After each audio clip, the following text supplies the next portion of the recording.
I'm here with Dennis Graham, the guy that would sit across the pond from here. I can see your office. You're not sitting in it today, but I can see your office from here. Yeah. Dennis, how are you? I'm doing great, Aaron. How are you? Well, hey, let's get to know you a little bit. You kind of have an interesting story about Cornerstone. You were here, then you were not here. Now you're back here.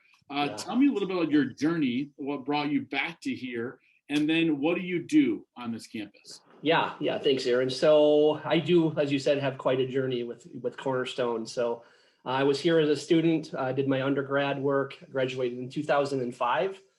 And during that time frame, helped out with the men's basketball program on a managerial and video side. So I got to know Coach E and the staff and the players pretty well during that time, and just fell in love with coaching the game of basketball at that point.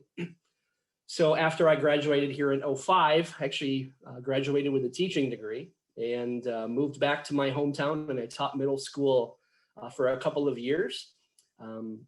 Middle school wasn't necessarily my ideal. I wanted, third, fourth, or fifth grade. That's a fun age for me. And sixth, seventh, and eighth graders are interesting kids. We'll just put it that way. Some days were awesome, and some days I wondered, God, what am I doing with my life here? Yeah. But so it was fun. But after 2 years of teaching, I figured that wasn't necessarily the route that I wanted to go with my life. So I moved back to Grand Rapids at that point. It reconnected with Coach E in the men's program and joined him as an assistant with the basketball team. And during that time, enrolled myself in the master's program for business administration. So finished that degree in 2012, married my elementary sweetheart in 2011, and moved to Ohio for a year and coached at Mount Vernon NAS. And from there, moved my family up to Midland, Michigan on the other side of the state. And that's where we stayed until the job that I'm in now brought me back 4 years ago in April. Only 1 year in Ohio? Was it that rough on you down there or what? It was interesting. I'll put it that way. Actually, we really loved the school. We loved, most of the people down there and the whole feel. And there's a lot more behind that story that I won't get into here. We can have a different conversation at a different time about that. But we just felt that it was best for my wife and I to move back up north and be by friends and family. Yeah. So you're back at Cornerstone now. It's been what, 4? It'll be 4 years on the job, April 18th. Wow, that went fast. Super fast. And what are you exactly doing? I'm thankful for what the role you have, but why don't you go over that role as the Alumni Director? Yeah. So my job title is the Director of Alumni Relations, and there's a lot to unpackage with that role for sure. So I have 3 or 4 main areas that I oversee here. We have a database in our alumni area that's my incredible, and I'm going to throw a shout out to her right now, Andrea Johnson. Mm-hmm. What I would do without her in my role. She's amazing. But we're in charge of the database, so that's just making sure that we have updated information on people so that we can better communicate with our alumni and our donors. So that's a part of it. I also hold several events for alumni as well. So a lot of our athletic teams will hold different events for alumni, getting them with the teams itself and share a meal, and sometimes even a competitive game against each other. So that's a lot of fun. Do a little bit of travel as well. I've got some regional alumni chapters off the ground, and so we're getting a good footprint in Detroit, Chicago, and Minneapolis and Indianapolis right now. So things are active there. And then there's a lot of other parts of my job too. The Alumni Journal publication that goes out every year that falls on my plate, and this Give Gold campaign that we started last year that also falls on my plate. And the biggest one I think for me this year is that I'm the person that is pushing forward the Dr. Stoll farewell tour as he's graduating, my word. Yeah. Graduation and retirement. Graduating, retiring, same thing, right?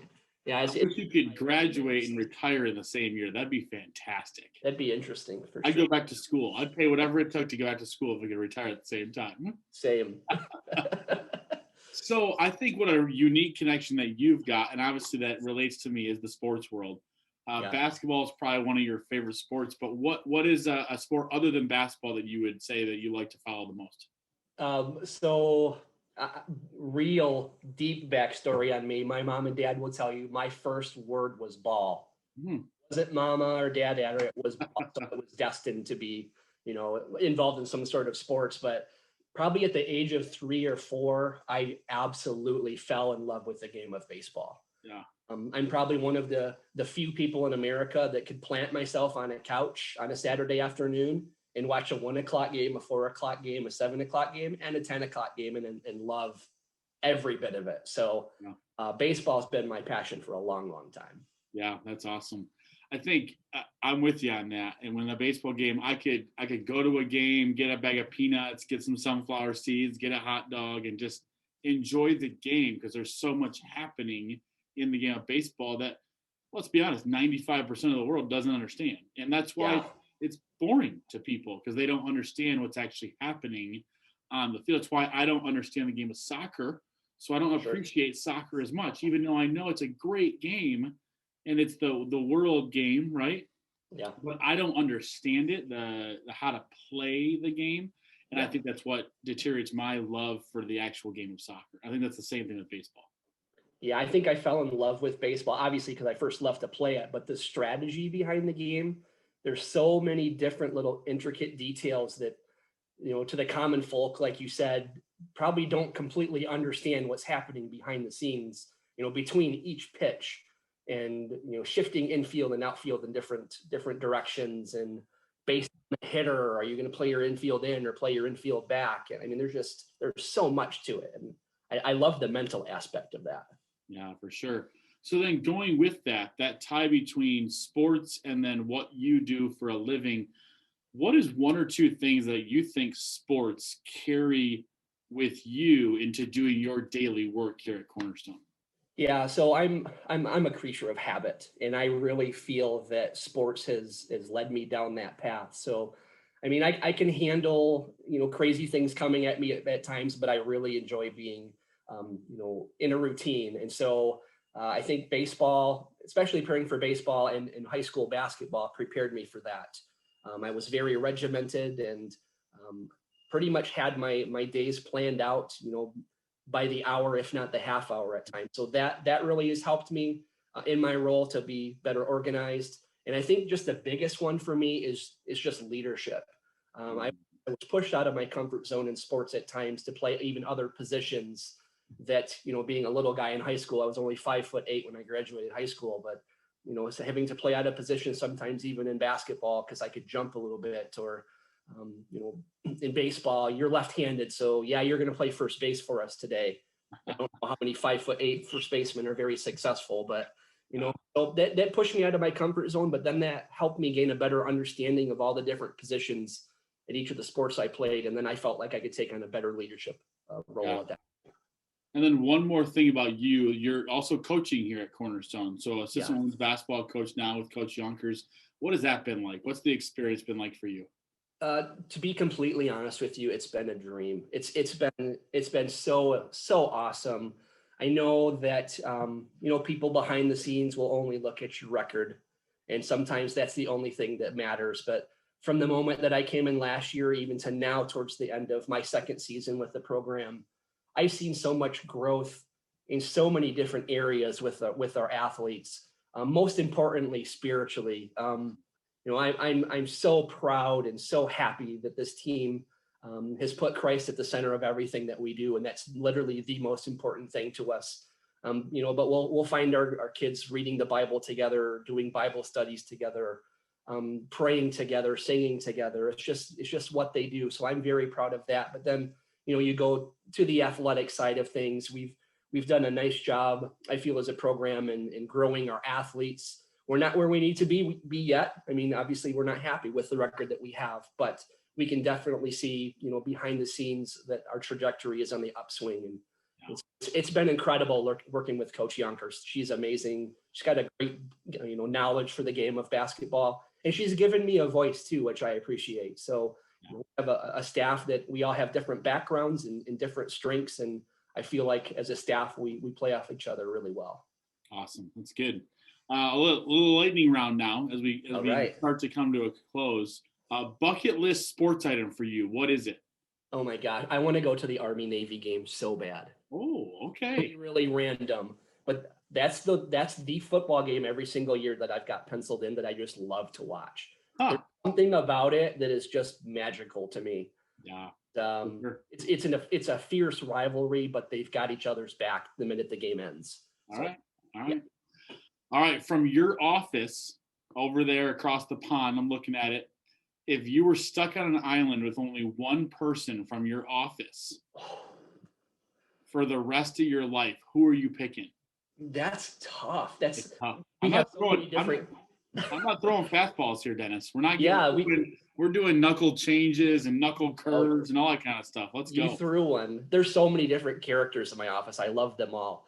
But I would honestly say probably Bob Sack, my supervisor. We've got a lot of things in common. We're both diehard Michigan fans. All right, we're done. We're done. Let's just turn. I know. I don't have much to talk about right now, but Hey, it's all good. So yeah, probably Bob. He's got a lot of good experiences and a lot of knowledge to share, and I really enjoy working with him.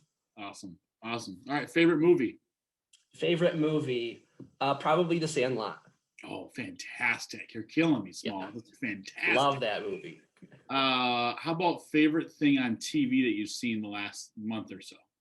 My wife and I like to watch a show on Wednesday night called SEAL Team. On at usually 9 p.m. and it's just like the covert ops that SEAL teams go through in the different missions, and it's drawn us in that one. And I have a weird addiction to the show. I've watched it from the Big Brother. I don't know if you've seen it. Big Brother. Okay. Yeah, I've watched it from the very first episode clear through to now. So, yeah, I enjoy it. I didn't know that was still on. Competitive and there's strategy behind it. So. Oh, really? Big Brother, Real World, were those they came out at the same time, didn't they? Yeah, Real World though. I'm out. I have no clue. I can't say I've ever watched more than 5 minutes of each. Yeah, I'm with you.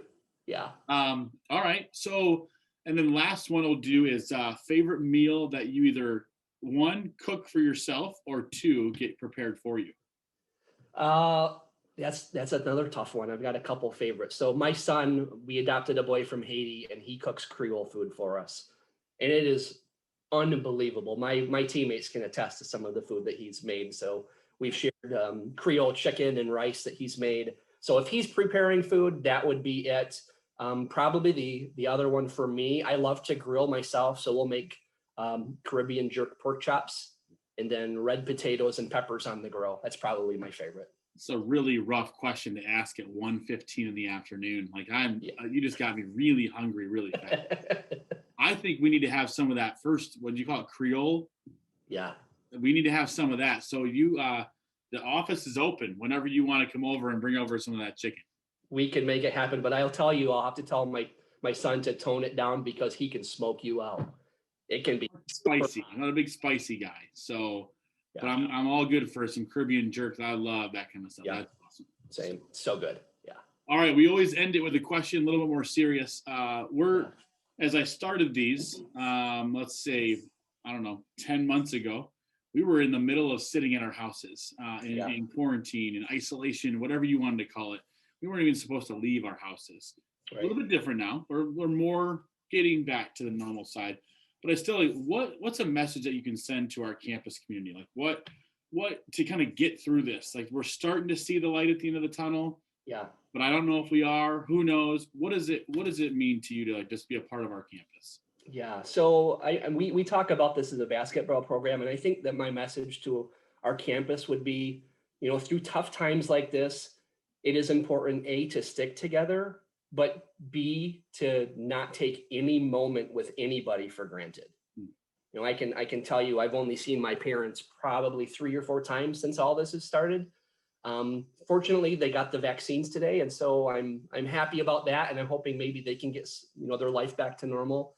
But moments with people you can never get back, and so that's my message to everybody: is if you have an opportunity to spend any time, either in person or virtually, with somebody, do it. It's so worth it, and that's something you never can get back, is that time and experience with others. Yeah, that's awesome.